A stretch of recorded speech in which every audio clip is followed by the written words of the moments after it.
Grace and peace, family, and welcome to day 11 of our Lent journey. Lent is training us to follow Jesus, not only in what we believe, but in how we see people, how we respond to needs, and how we trust God when the resources feel limited.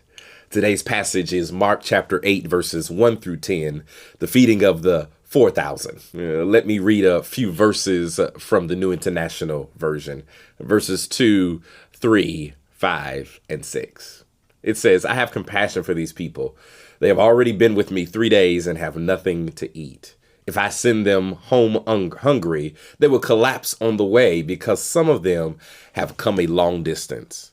"How many loaves do you have?" Jesus asked. 7, they replied. He told the crowd to sit down on the ground. When he had taken the 7 loaves and given thanks, he broke them and gave them to the disciples to distribute to the people, and they did so. And I know for some of us, this might sound strange because you're used to the feeding of the 5,000. Well, that's coming up soon. This is another story we see in the Gospel of Mark. Notice that what starts the miracle is compassion. I wish the church would type compassion. Jesus pays attention to what people are carrying. He sees that following him has left them tired and empty. And so Jesus refuses to ignore a very real need. And that's important for Lent because it reminds us that Jesus cares about our whole life.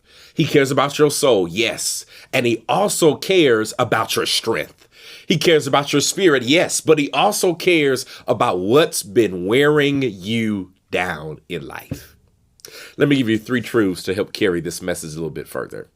We learn out of this text that number 1, compassion is not weakness. It's the doorway to God's work.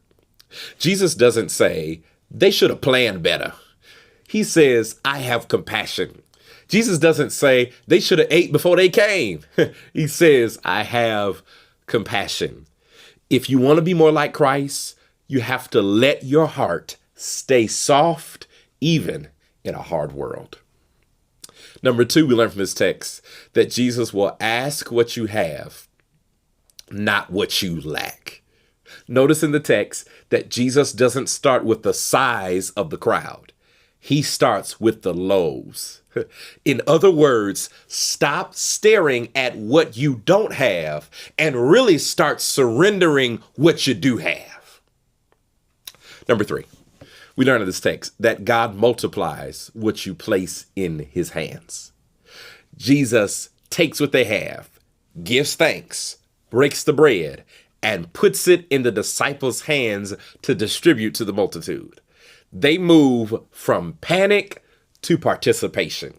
And that's a word for you, my beloved, because you're not called to be the source, but you are called to be faithful with what God has given you and placed in your hands.